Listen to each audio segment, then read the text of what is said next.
여러분 안녕하세요. 최응세 목사입니다. 한 주간 평안하셨습니까?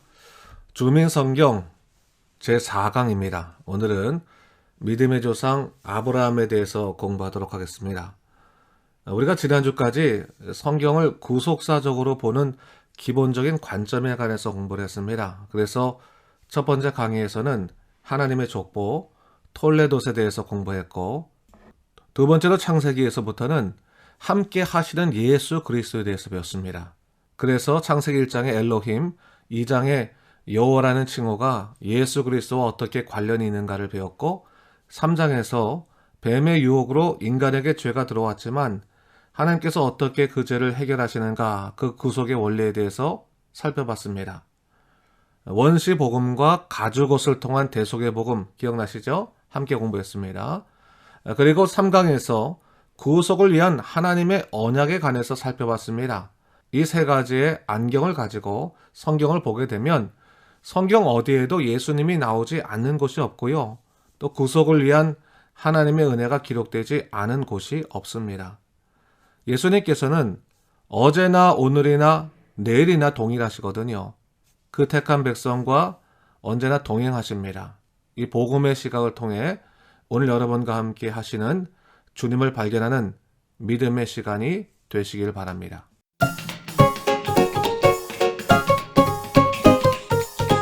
오늘은 네 번째 강의 아브라함에 관해서 공부하도록 하겠습니다. 제목은 믿음의 조상 아브라함입니다. 창세기는 크게 두 부분으로 나눠집니다. 1장부터 11장까지를 원역사라고 부르고 12장부터를 구속사라고 부르는데, 원역사가 인간에 의한 역사의 흐름을 다루고 있다면 12장부터의 구속사는 하나님께서 타락한 인간을 구속하시기 위한 섭리적 역사에 중점이 되어 있다는 것입니다. 그래서 원역사는 크게 창조, 타락, 홍수심판, 그리고 바벨탑이라고 하는 네 가지의 사건을 중심으로 이야기가 펼쳐지는데, 인간이 하나님의 대리자로 이 세상을 하나님 나라로 바로 세워야 될 책임이 있음에도 불구하고 그 죄에 대한 욕망으로 말미암아 바벨탑을 세우는 어리석은 결과를 내었음을 이야기하고 있습니다. 그래서 하나님께서요, 아브라함이라고 하는 한 사람을 택해서 그를 통해 인류를 향한 구속의 역사를 다시 쓰기 시작합니다. 그래서 창세기 12장부터 50장까지는 4명의 인물을 통해서 하나님이 이루시는 구속의 의미를 밝히고 있는 것을 볼 수 있습니다. 자, 이 부분을 읽다 보면 우리가 이미 배운 구속사의 관점들이 다 들어있어요. 염두하시고 성경을 읽으셨으면 좋겠습니다. 자, 하나님께서요, 구속의 역사를 여시면서 첫 번째로 부르신 사람은 아브라함이었습니다. 우리는 아브라함을 믿음의 조상이라고 부르는데, 아브라함의 이야기는 창세기 12장부터 시작됩니다. 우선 그 이름부터 한번 살펴보겠습니다. 아브라함의 원래 이름은 아브람이죠. 아브람은 높은 아버지라고 하는 뜻을 갖고 있습니다. 예전에는요, 이 아브람이라고 하는 말의 뜻을 가족 내에서 가장 높은 아버지인 큰아버지다라고 말하기도 했어요. 하지만 아브람의 이름은요, 당시 그가 살던 도시의 우상 숭배와 연관되어 있는 겁니다. 전해져 내려오는 이야기로는 아브라함의 아버지 데라는 갈대아 우르에서 우상의 물건을 파는 우상 숭배자였습니다. 그는 하나님을 만나기 전까지 우상을 섬기는 데 충성을 다했던 사람으로 보입니다. 특히 아브라함을 낳을 때는 그 열정이 최고치였는데, 그래서 그 아들의 이름을 우상을 섬기는 높은 아버지, 즉 대제사장이 되라고 하는 의미에서 아브라함으로 지었을 것으로 보입니다. 그런데 그런 데라가 하나님을 만나서요, 그 모든 우상의 일들을 버리고 하나님을 따라가게 됩니다. 데라에게는요, 세 아들이 있었죠. 큰아들은 하란이고 둘째 아들은 나홀, 그리고 막내가 아브람이었습니다.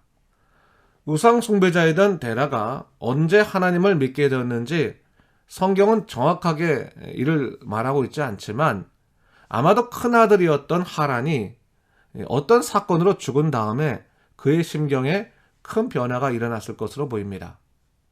장자를 잃어버린 후에 데라는 큰 슬픔 가운데서 하나님을 만난 거죠. 그리고 이를 계기로 모든 갈대아 우르의 삶을 다 내려놓고 그 아들 아브람과 죽은 장남 하란의 아들 롯과 더불어서 하란 땅으로 이주하게 되었습니다. 여러분도 잘 아시겠지만 아브람이라고 하는 이름은 창세기 17장 5절에서 새로운 이름으로 바뀝니다. 아브라함이 되죠. 하나님께서는 우상 숭배와 연관되어 있던 이 아브람이라고 하는 이름을 열방을 향한 당신의 마음이 담긴 아브라함이라는 이름으로 바꿔주십니다. 아브라함의 이름의 뜻은 열국의 아버지입니다. 우상을 섬기는 대제사장이 되라고 하는 의미에서 열방을 향한 하나님의 구원을 이루라고 하는 거룩한 이름으로 그 이름이 뒤바뀐 것입니다. 이로써 아브라함은 아브라함이라는 이름으로는 99년을 살았지만 새로운 영적 이름으로 175세까지 살았어요. 창세기 12장에 기록된 아브라함의 고향 갈대아 우르는 티그리스 강과 유프라테스 강이 만나는 갈대아라고 하는 지방에 속해 있는 우르라는 도시입니다. 우르는 노아의 홍수가 일어난 지 1년 후에 셈의 아들로 태어난 쌍둥이 엘람과 아수르 중에서 형 엘람의 후손인 카스디의 아들 우르에 의해서 건설되었다고 합니다. 그래서 이 갈대아라고 하는 지명 자체가 우르의 아버지인 카스디에서 유래된 것이고, 또 우르라고 하는 이름은 그 아들 우르의 이름을 딴 것이죠. 이미 우리가 공부했지만요, 아브라함의 직계조상은 아르박삭 아닙니까? 그는 셈의 세 번째 아들로 원래는 노아의 방주가 정박했던 아라랏산 부근에 살았습니다. 그러다가 75세가 되었을 때 그 아들 셀라와 손자 에벨을 데리고 지금의 이라크 북부 지역인 티그리스강 동쪽으로 이주해 왔는데, 이미 그곳은 구스의 아들 니므롯이 니느웨라고 하는 도시를 짓고 거주하고 있었던 곳이었습니다.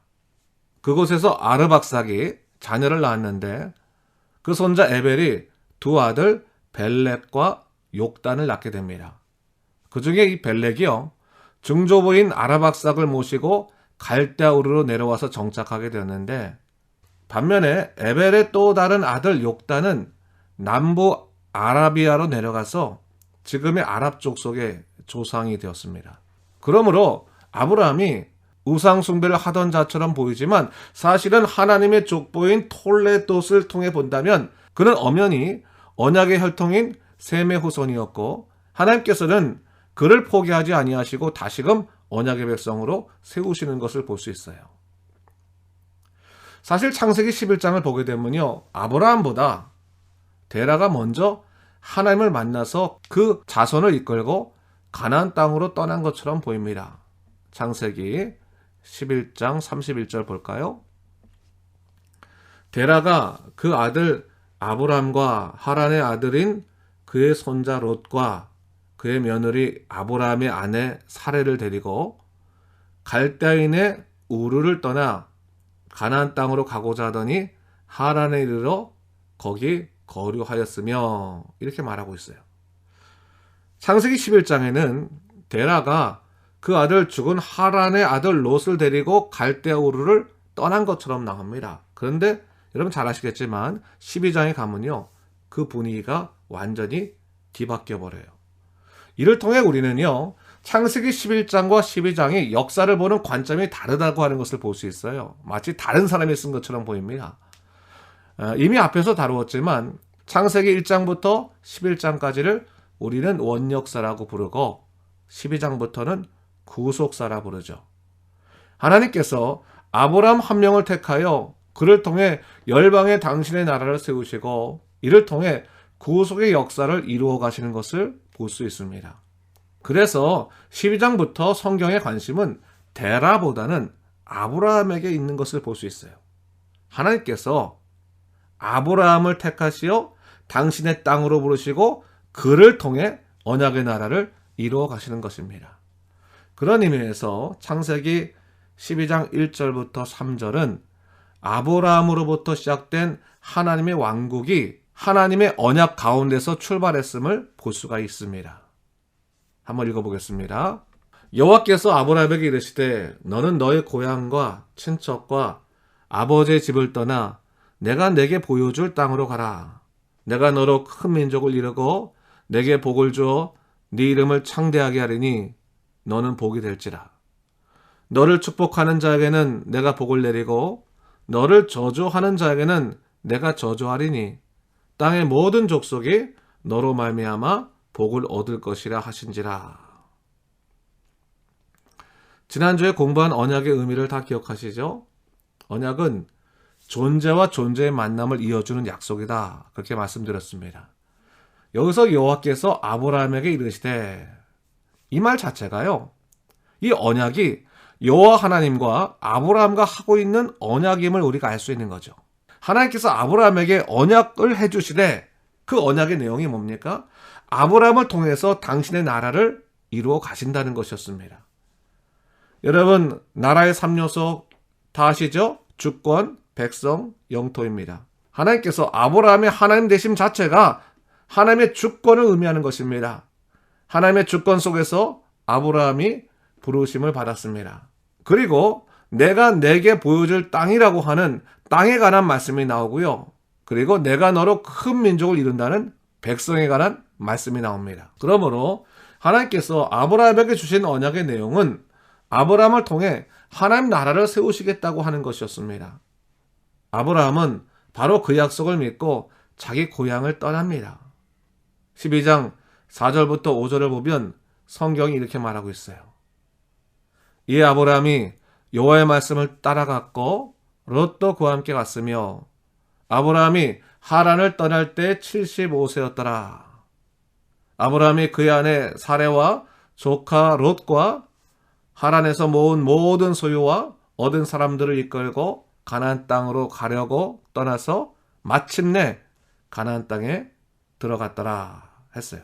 자, 여기서 아브라함이 언약의 사람임을 증명해 주시는 말씀이 나오는데 아브라함이 무엇을 따라갔다고 말합니까? 네, 여호와의 말씀을 따라갔다라고 말합니다. 즉 하나님께서 아브라함을 통해서 세우실 나라는 당신의 말씀을 통해서 세워지는 나라임을 이야기하고 있는 거예요. 여러분, 지금까지 공부한 것을 다시 한번 상기해 보십시오. 창세기에 나오는 두 왕국 사상, 세상 나라는요 성과 힘을 통해 세워지는 나라이지만 하나님 나라는요 언약, 즉 여호와의 말씀을 통해 세워지는 나라임을 이미 배웠습니다. 그런데 창세기 6장에서 공부했지만 셋의 자손으로 세워진 이 언약의 백성이 왜 타락하게 되었습니까?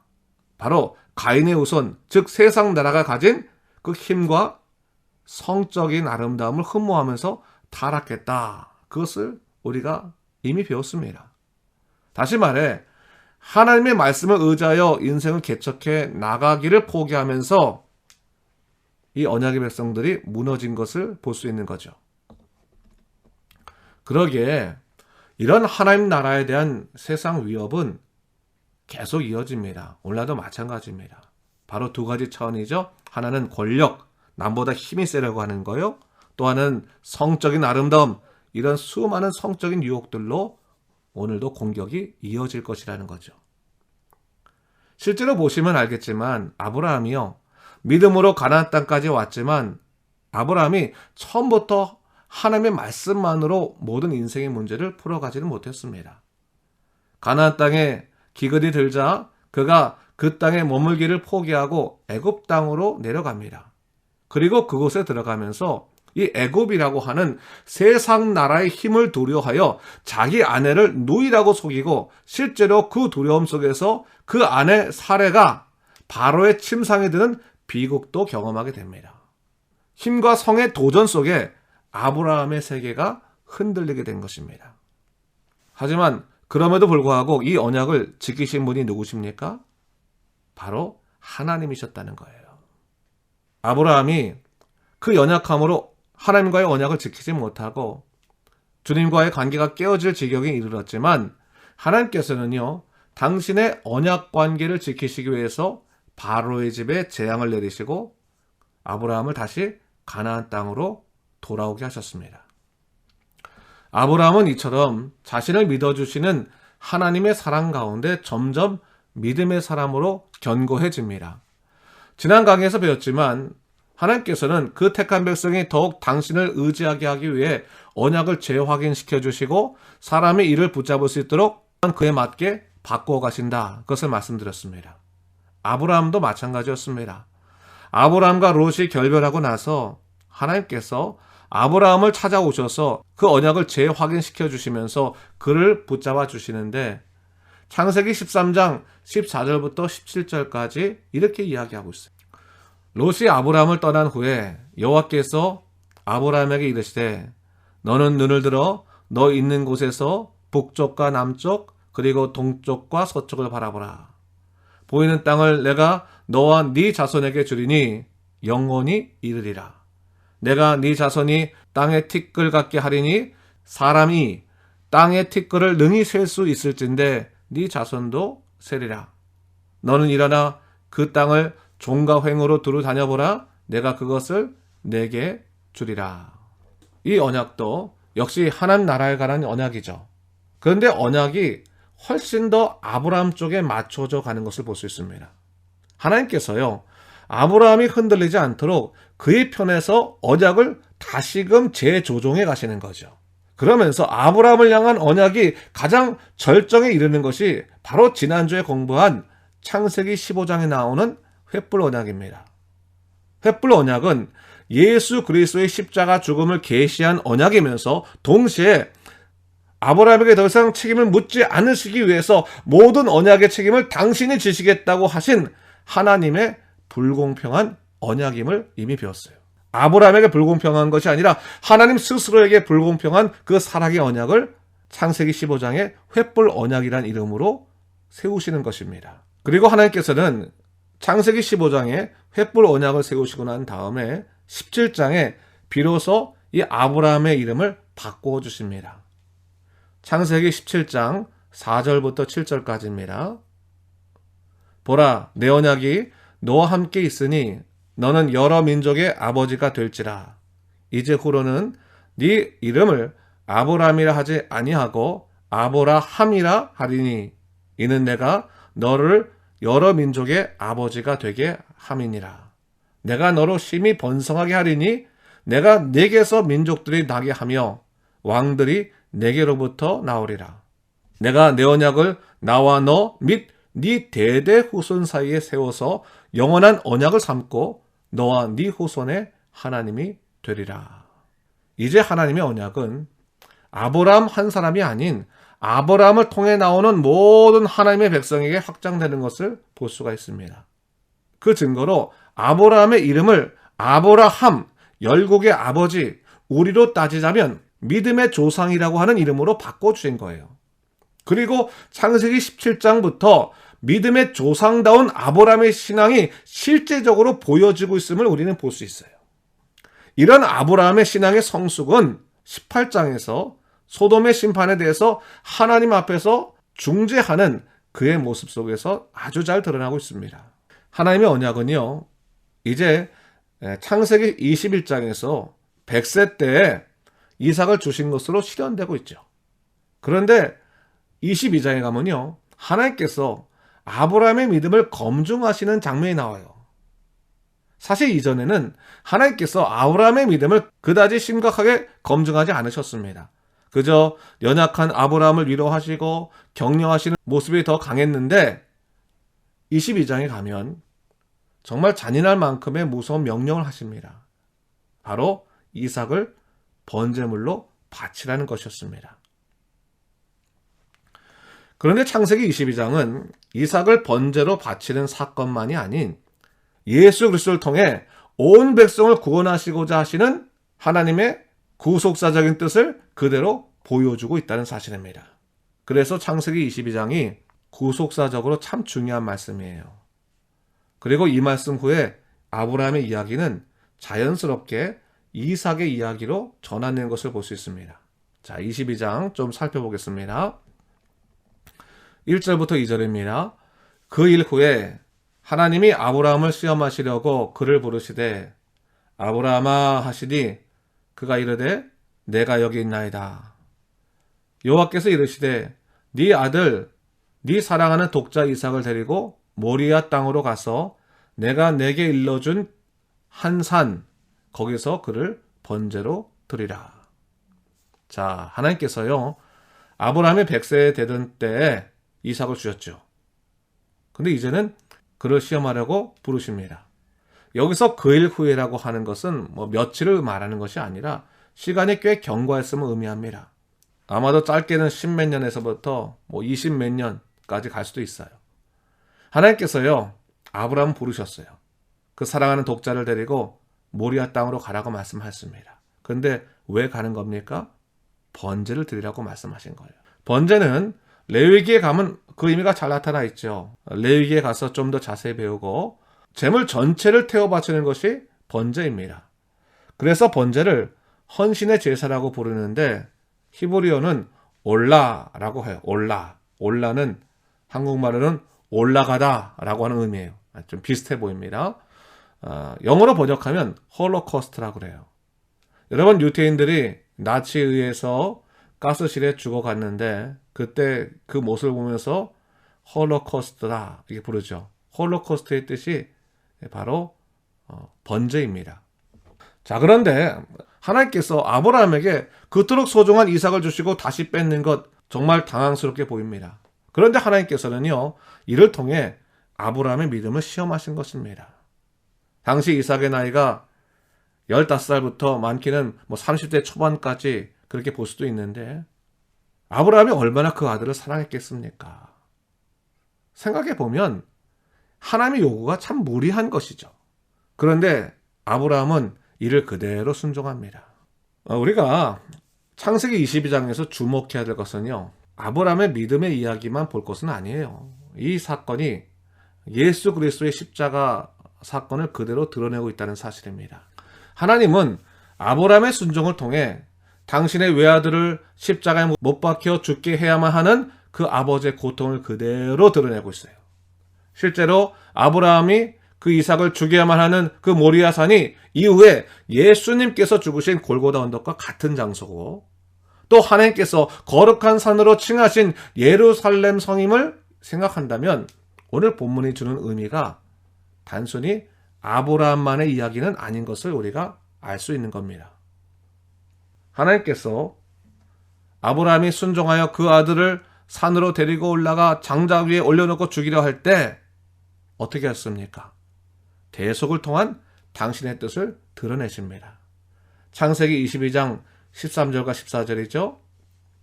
아브라함이 눈을 들어 살펴본즉 한 수량이 뒤에 있는데 뿔이 숯불에 걸려 있는지라. 아브라함이 가서 그 수량을 가져다가 아들을 대신하여 번제로 드렸더라. 아브라함이 그 땅의 이름을 여호와 이레라 하였으므로 오늘날까지 사람들이 이르기를 여호와의 산에서 준비되리라 하더라. 미리 준비한 어린 양이 있고요. 그 양을 대신하여 번제를 드린 것은 바로 대속의 제물로 오신 예수 그리스도를 상징하는 것이고 그 양을 미리 준비하셨다고 하는 것은 우리 인생을 위해 예수님을 미리 예비하셨다고 하는 것을 이야기하는 겁니다. 그것을 아브라함은 여호와 이레 하나님께서 준비하셨다는 말로 표현하고 있는 거예요. 우리가 준비하다는 provide라고 하는 말이 섭리라는 providence라고 하는 말과 연관성이 있는 것도 깊이 생각해 볼 필요가 있는 거죠. 그렇습니다. 하나님께서 여러분의 인생을 위해 예수님을 미리 보내주시어 그 모든 길을 예비해 놓으셨습니다. 우리는 그 약속을 믿고 아브라함과 이삭처럼 걸어가야 됩니다. 부활의 능력으로 우리를 살리신 예수님께서 오늘 여러분의 인생을 그냥 방치해 놓으시겠습니까? 그 하나님의 언약을 의지하여 오늘도 우리는 굳건히 살아가야 될 것입니다. 오늘은 여기까지 공부하도록 하겠습니다. 다음 주에는 이삭과 야곱, 요셉까지 나머지 3명의 인물을 통해서 하나님의 은혜 역사에 관해서 살펴보도록 하겠습니다. 그럼 한 주간 평안하십시오. 지금까지 주민성경 최종세 목사였습니다.